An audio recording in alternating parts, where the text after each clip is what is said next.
Hello, नमस्कार दोस्तों। स्वागत है आपका आपके अपने YouTube channel all India primary health care में। अगर आप एक मेडिकल स्टूडेंट हैं या आप एक एलोपैथ के प्रैक्टिशनर हैं तो ये वीडियो ही क्या, ये चैनल आपके लिए बहुत ही उपयोगी होने वाला है, क्योंकि यहाँ पर हम मानव के समस्त रोगों के बारे में सूचीबद्ध तरीके से जानकारी लाते रहते हैं। यहाँ पर हम सीखते हैं किसी भी रोग, उसके कारण, उसके लक्षण और उसके एलोपैथिक इलाज के बारे में। तो इसलिए आप हमसे जुड़े रहने के लिए चैनल को सब्सक्राइब करें, वीडियो को लाइक करें और वीडियो देखने के बाद कमेंट करके बताएं ये जानकारी आपको कैसी लगी। धन्यवाद। चलिए शुरू करते हैं आज का टॉपिक। देखिए, आज हम लोग बात करने वाले हैं मलेरिया रोग के बारे में। आज हम लोग समझेंगे कि मलेरिया रोग क्या है, इसके कौन कौन से कारण होते हैं, लक्षण और इसके एलोपैथिक इलाज के बारे में। तो इसलिए वीडियो को पूरा अंत तक देखिएगा। चलिए शुरू करते हैं। चलिए, मलेरिया रोग क्या है, चलिए समझिए। देखिए, इस रोग को मौसमी बुखार या शीत ज्वर या जाड़े का बुखार तथा जो है जूड़ी ताप आदि नामों से जाना जाता है। यह रोग जो है प्लाज्मोडियम नामक जीवाणु से उत्पन्न होता है। यह जीवाणु मादा एनाफेलीज मच्छर के द्वारा मनुष्य को काटने से उसके रक्त में पहुंचता है। इस रोग से पीड़ित रोगी को जो है ठंड के साथ बहुत तेज बुखार आता है और कुछ समय के बाद रोगी को पसीना आकर धीरे धीरे बुखार उतर जाता है। और एक बात, ये जो मलेरिया बुखार होता है इसमें जो है एक चक्र होता है। इसमें बुखार 12 से 24 या 48 या 72 घंटे के अंतराल पर आता है। मतलब मलेरिया रोग से पीड़ित रोगी को जो है बहुत तेज ठंड के साथ बुखार आता है। ओके, अब समझते हैं इसके कारण के बारे में। चूंकि मलेरिया रोग जो है एक जीवाणु जनित रोग है तो इसका एक मुख्य कारण जीवाणु ही माना जाएगा। इसमें जो प्लाज्मोडियम नामक जीवाणु होता है, इस प्लाज्मोडियम जीवाणु की मुख्यतः जो है 4 प्रजातियां होती हैं। Number 1 Plasmodium vivax, number 2 Plasmodium malariae, number 3 Plasmodium ovale और प्लाज्मोडियम फैलसीपेरम। ये सभी जीवाणु जो है इस रोग को उत्पन्न करते हैं। मलेरिया का जीवाणु जो है एक तरह मादा एनाफेलीज मच्छर के द्वारा मनुष्य को काटने पर फैलता है, तो मादा एनाफेलीज भी इसका एक मुख्य कारण माना जाएगा।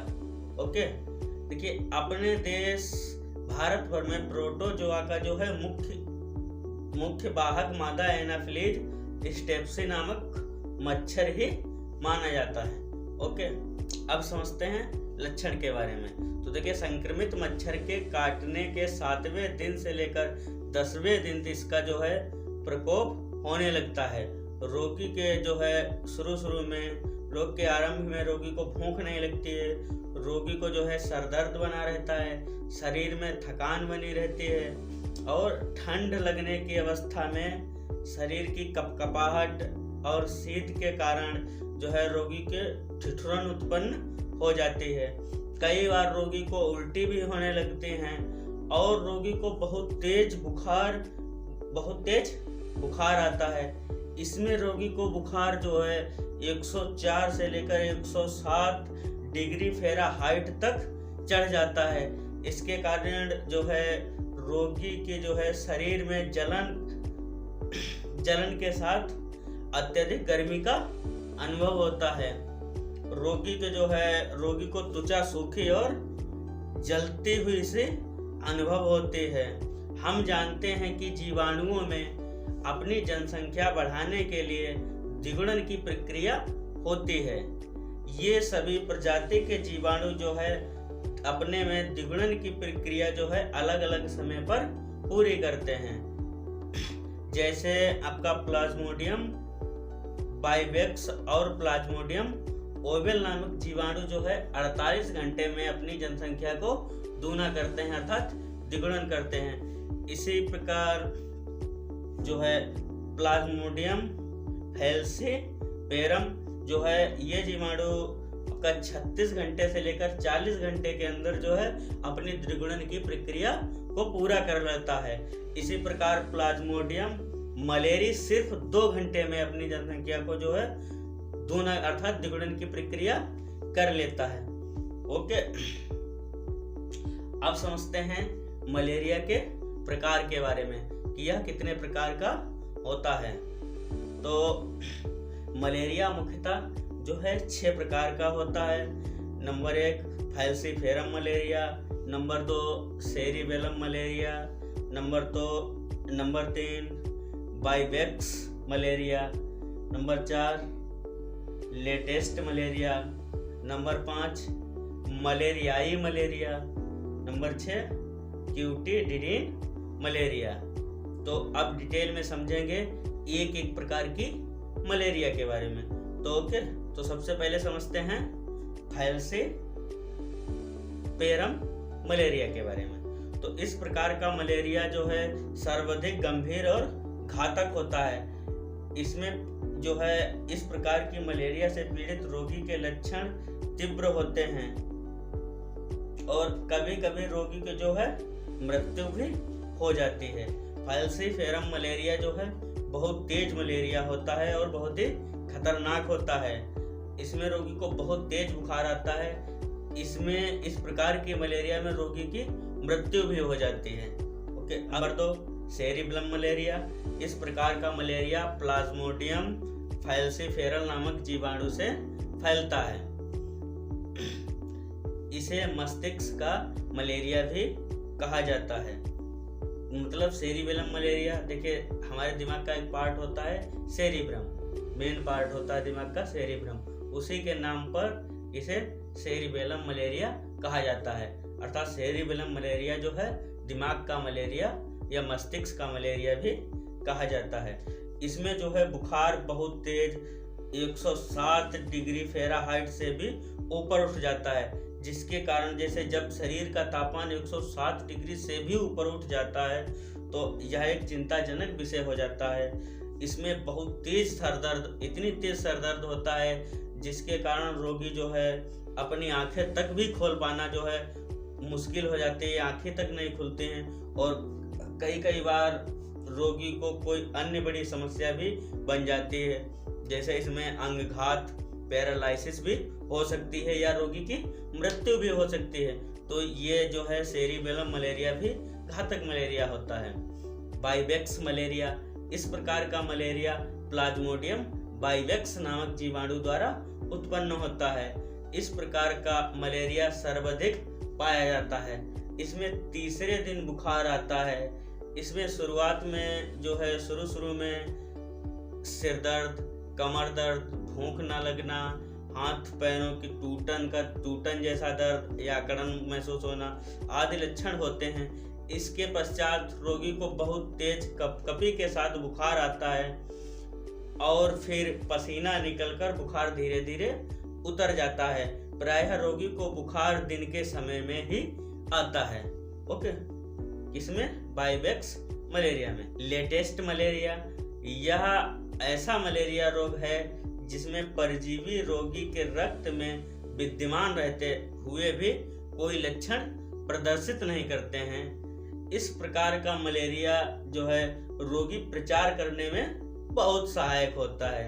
ये देखिए लेटेस्ट मलेरिया जो है इसमें रोगी के कोई लक्षण भी प्रकट नहीं होंगे क्योंकि उसका परजीवी रोगी के रक्त में रहता है, लेकिन फिर भी उसके कोई लक्षण जो है प्रकट नहीं होते हैं। तो इसमें तो रोगी जान नहीं पाता है, जिसके कारण इसके द्वारा मच्छर के काटने से अन्य लोगों में मलेरिया बहुत फैल जाता है।